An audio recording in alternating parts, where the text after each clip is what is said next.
Session is resumed. May I ask from His Honor if he's referring to the actual establishment of the physical space of the satellite offices? Mr. Speaker, ang tinutukoy po natin ay ang nasa COA report po, Mr. Speaker. Concerned ang COA sa hindi pagsunod ng Office of the Vice President sa Republic Act number 9184 o ang Government Procurement Reform Act.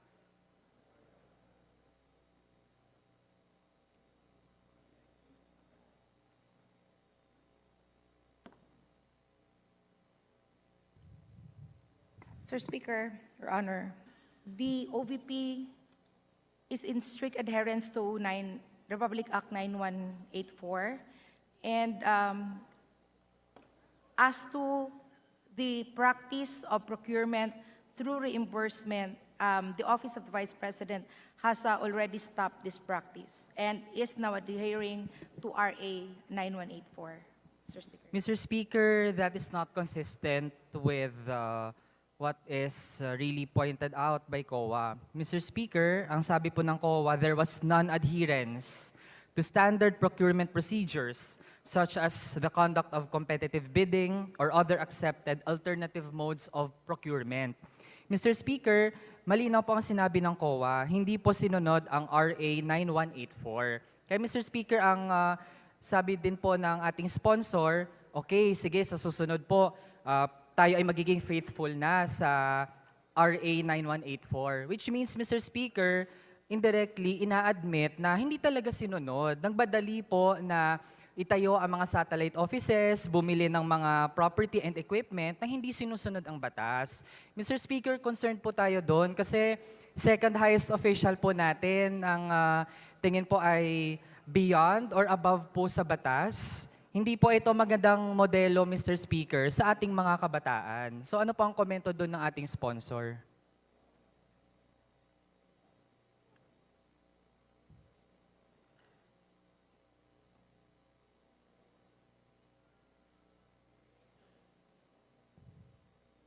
Sir Speaker, Your Honor, I think His Honor is referring to COA AOM. And for emphasis, the AOM or Audit Observation Memorandum issued by COA is part of audit process and its preliminary issuance to clarify certain matters and to require comments or submission of documentary and other information requirements. Again, it's preliminary and can be rectified by agency concerned. And the OVP has been strictly adhering to the comment of the COA's AOM. Mr. Speaker. Mr. Speaker, ang response po ng OVP sa AOM ng COA, and I quote, "Moving forward, all transactions pertaining to procurement of PPE o ang property and equipment and semi-expendable property for satellite offices will be processed following the guidelines under RA number 9184 accordingly." So Mr. Speaker, ibig sabihin, ang pinapangako na ay susunod sa batas after ma-point out ng COA. Pero Mr. Speaker, kung hindi pala ito na-point out, pwede pa na sa mga susunod pa after nung naging pagkakamali ng OVP, mangyari yun ulit, Mr. Speaker. Kaya hindi po pwedeng ganon. Dapat lahat po ng mga opisyal ng gobyerno, ang mga pinaghihirapan po nating batas dito, pinag-uusapan natin, pinagdedebatihan, kahit po ano pang outcome niyan, sundin po ng lahat ng mga opisyal at hindi po exemption, hindi po special ang Vice President, Mr. Speaker. Next topic, Mr. Speaker, sige ito na po, confidential funds.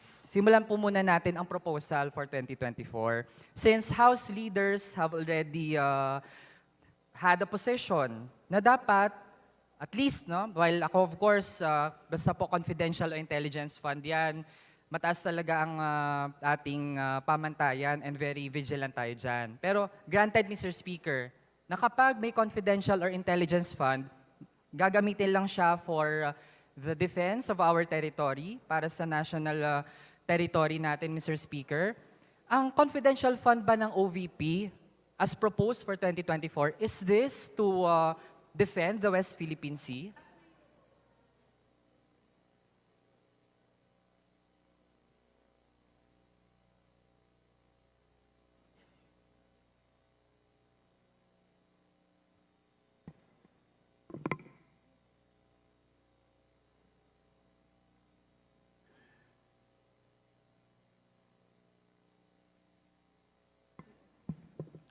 Sir Speaker, Your Honor. The Office of the Vice President, in its request and proposal for another confidential fund for calendar year 2024, is consistent with its reason in requesting the said fund since last year, which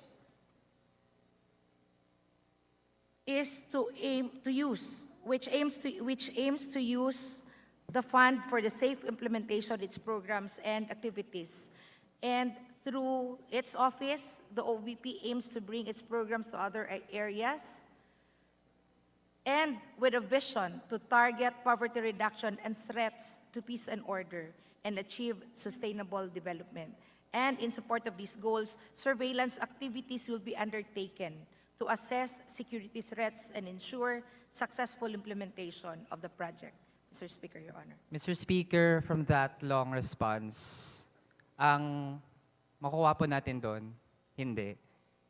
Hindi po in line sa intent ng House ang proposal ng OVP na manghingi ng confidential fund for 2024. Kasi Mr. Speaker, ang mga binabanggit na programs, Medical and Burial Assistance Program, Food Assistance, Libreng Sakay, Magnegosyo Taday, tingin ko, Mr. Speaker, wala naman dong directly related sa defense ng West Philippine Sea, Mr. Speaker. Kaya I think it would be prudent for the House to reject the proposal of the OVP for confidential fund, Mr. Speaker. Kasunod, Mr. Speaker, Your Honor, if I may interject, for the record, confidential fund is not only used for the West Philippine Sea. It is used for monitoring and surveillance of whatever programs of the Office of the Vice President. And to make a point, the Office of the Vice President is not just a spare tire of the President, but is part of the policy making body of the President, and with the desire of the Office of the Vice President to propose policies that are data-driven. Information from the ground are very vital, Mr. Speaker. Sige. Mr. Speaker, mamaya babalikan natin yan kung sobrang justified ba talaga ang confidential fund ng OVP for its programs. Pero Mr. Speaker, malinaw at this point na it seems that our sponsor is diverging from the intent of the leaders of the House na wag na pong bigyan ng confidential fund ang mga ahensya, lalo na kung hindi naman related sa defense ng ating national sovereignty ang kanilang proposal para gamitin ang confidential fund, Mr. Speaker. Mr. Now, Speaker, if I may interject, this representation did not mention that we do not consider the issue in West Philippine Sea as an activity where confidential fund is used. But what I was saying is that it is not solely for the West Philippine Sea, and other use of confidential fund is not limited to West Philippine Sea, but also includes surveillance and monitoring that is affecting the national security of the country. Mr. Speaker, Your Honor. Mr. Speaker, nabanggit na nga po natin na meron ng intent ang House leader sa granted na may mga bibigyan ng confidential or intelligence fund, saan lang ba dapat? Pero Mr. Speaker, nag-i-insist pa rin ang OVP na dapat bigyan po sila. Mr. Speaker, meron po bang mga libreng sakay na gagawin natin sa West Philippine Sea o sa mga contested na mga isla? Tingin po natin, Mr. Speaker, wala naman eh. Kaya Mr. Speaker, still, hindi talaga justified na mabigyan ng confidential fund ang OVP. So sana po ay makinig. Kasi po, Mr. Speaker, nabanggit na rin naman ng OVP sa Senado, hindi naman pala urgent ang request for confidential fund. They can live without confidential fund, Mr. Speaker. Pero ngayon, it seems na kumakapit pa rin hanggat kaya ang OVP doon sa confidential fund na proposal for 2024. Kaya Mr. Speaker, para matasan natin kung okay ba ang proposal for next year, check po natin yung ngayon, Mr. Speaker. For 2023, nakapagpasa ba ng accomplishment report ang OVP quarterly sa atin, sa House of Representatives, regarding the outputs ng paggamit ng confidential fund? Yes, Mr. Speaker, I have already answered that earlier. So, Mr. Speaker, ibig sabihin po para sa libreng sakay, kailangan po ng confidential fund para magamit po ang funds for the Libreng Sakay program effectively. Paano po yan, Mr. Speaker? Ang mga sumasakay ba, ini-screen yan kung mga former rebels sila o mga lawless elements sila? Ganun po ba, Mr. Speaker?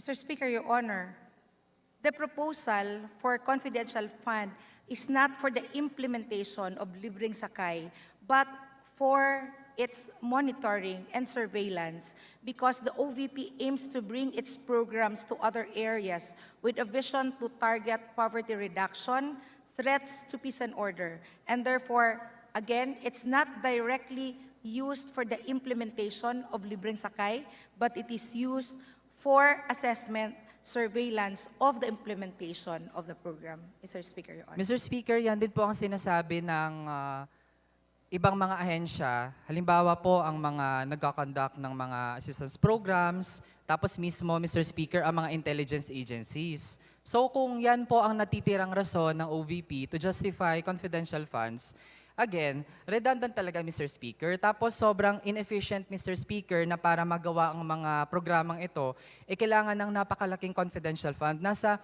20%, Mr. Speaker, ng pondo para sa good governance projects ay confidential. Mr. Speaker, napakaraming mga kababayan natin nangangailangan ng assistance. Kahit po hindi tayo gumamit ng confidential fund to identify sino-sino ang nangangailangan, alam po nating lahat dito sa ating mga distrito, sa ating mga constituents, sino ang mga dapat bigyan. Kaya Mr. Speaker, kung makakakuha tayo ng kopya ng accomplishment report, sana po, no, kung proud naman ng OVP, paano ginamit ang accomplishment at yung confidential fund nito, Mr. Speaker, edi we dare the OVP ilabas po ang accomplishment report. Hindi pa nga po natin hinihingi yung exact na paggamit ng confidential fund. Kahit accomplishment report na lang po, Mr. Speaker, na naging effective ang Libreng Sakay program, ang Magnegosyo Taday program, naging effective ito dahil sa confidential fund. Would the OVP provide us copies of the accomplishment reports? Mr. Speaker, Your Honor, the OVP would be very willing to submit and give the accomplishment report of the programs of the Office of the Vice President, which includes the Libreng Sakay program that has been mentioned by His Honor. Sige, Mr. Speaker, dapat po sa accomplishment report reflected doon. Ano ang naging value ng confidential fund? Ano ang diferensya kung may confidential fund o wala? Kasi Mr. Speaker, as it seems, it actually won't make a big difference, Mr. Speaker, lalo kung ang daming mamamayan nangangailangan. Kung yung 500 million po, baka Mr. Speaker, makumbinsi pa ako. Kung yung 500 million, dinagdag po yan talaga for the medical assistance o for burial assistance, Mr. Speaker. Pero kung hiwalay pa siya, hindi naman transparent paano ginamit, then, Mr. Speaker, our doubts will linger. Now, Mr. Speaker, ito po, we started with 2024, 2023, ito na po, 2022 confidential funds. Mr. Speaker, balikan lang po nating lahat. When we say confidential funds, confidential, this comes from the Latin word, confidentia. From, ang root pa nun, confidere, which means to have full trust or reliance. Mr. Speaker, ang pagiging confidential, hindi po yan nakabatay sa pagiging sikreto nito. It is based on how some group trusts kung sino yung taong pagbibigyan ng confidential funds, Mr. Speaker. Kaya, we remind the OVP, Mr. Speaker, na hindi siya entitled sa confidential funds kung self-entitlement lang ang batayan, Mr. Speaker. The entitlement must come from expressed allocation by Congress, Mr. Speaker. Hindi iilang tao lang. Ang confidence na yan, Mr. Speaker, dapat manggaling sa mamamayan, through their delegates, through us, Mr. Speaker, tayo sa Kongreso. Kaya, Mr. Speaker, gina-justify ang paggamit ng confidential fund dahil ito naman daw ay galing sa contingent fund. Mr. Speaker, sa provisions for contingent fund, ano ba dyan ang mga examples ng pwedeng paggamitan ng contingent fund?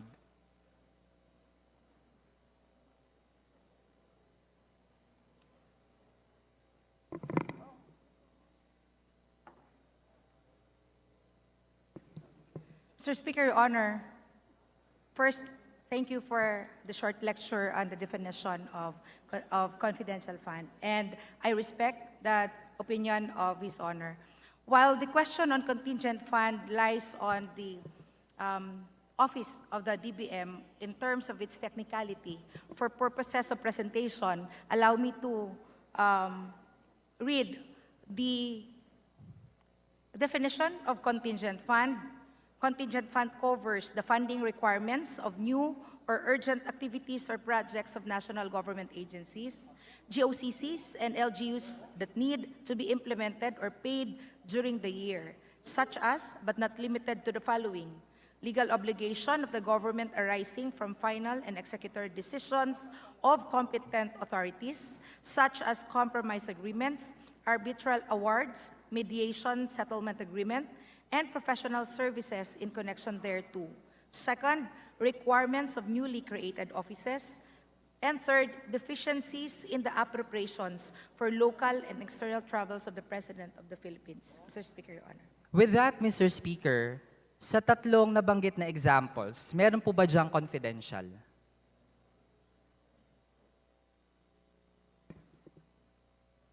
Mr. Speaker, Your Honor, the Office of the Vice President has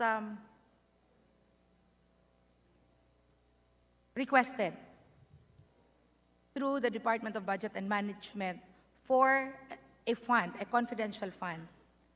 As to the question of whether or not nakasakop ba ito sa definition ng contingent fund, I think it is under the turf of the DBM to answer the technical question of His Honor.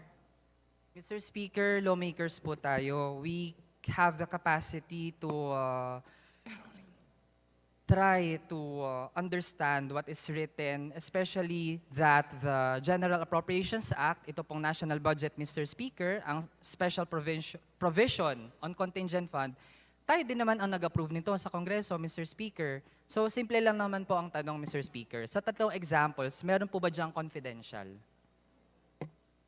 Sir Speaker, Your Honor, allow me to refer His Honor to the letter of the Secretary of the Department of Management. Mr. Speaker, to the dahil po Committee on kulang na po ang Appropriation. time ko, allow me. Ako na lang po Because it supply says ng in the sagot, letter, Mr. Speaker. the contingent fund is precisely to cover the funding requirements of new or urgent project that need to be implemented during the year.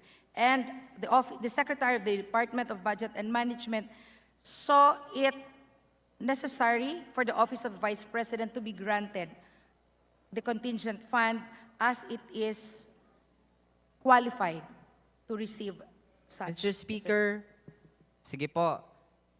Though ito po address sa DBM. Grabe naman po ang DBM, Mr. Speaker. Kinaya po nilang maghanap ng funding source para dun sa confidential fund.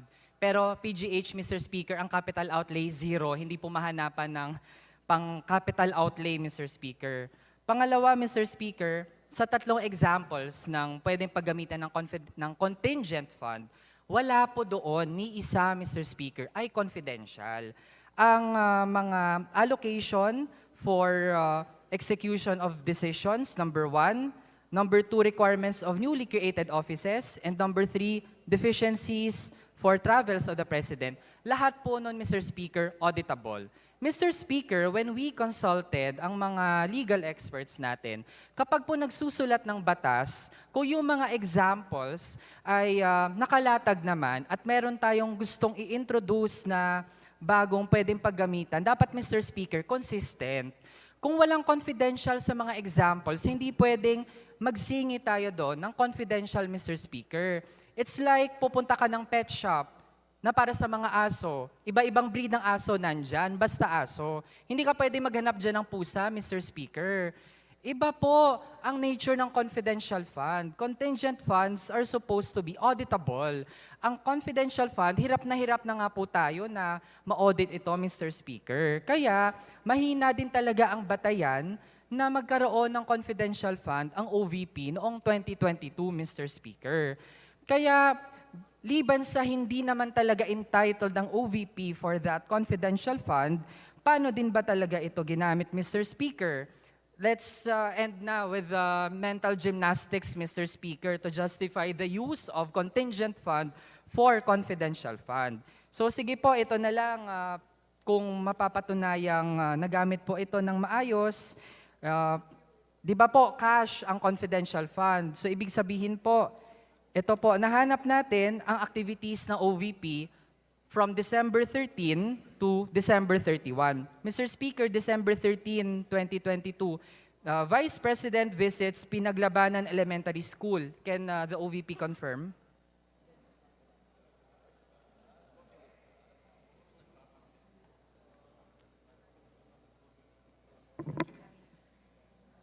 Mr. Speaker, Your Honor, at this point, we do not have a copy of the scheduler of the Vice President, but we will be glad to confirm that later with His Honor. Mr. Speaker, yung OVP po walang kopya or record ng sarili niyang mga activities, Mr. Speaker. Galing din po ito sa OVP website, Mr. Speaker. Mr. Speaker, Your Honor, we humbly request for extra time to get a copy so that we will be able to submit accurate date and information of the activity requested by His Honor. Sige, ito na lang, Mr. Speaker, para mas malapit sa VP natin. December 25, Families Traditional Christmas Gift-Giving Activity for the Dabaweños. Again, Mr. Speaker, Your Honor, we will give you an accurate data, complete data of the activities conducted by the Office of the President. Vice Mr. President. Speaker, can't the OVP check its own website now to confirm?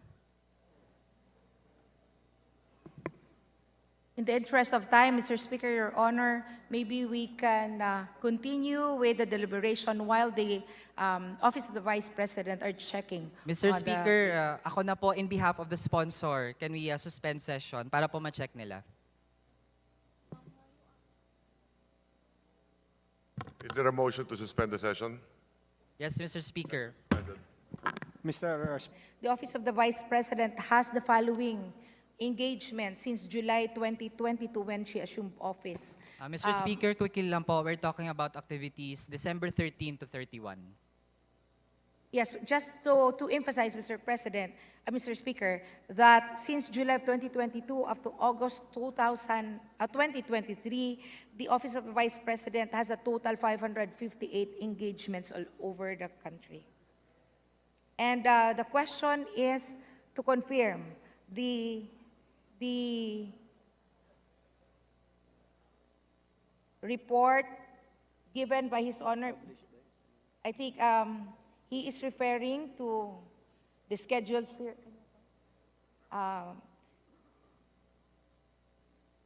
Some of these dates that His Honor is asking was from the published news and other Facebook pages. If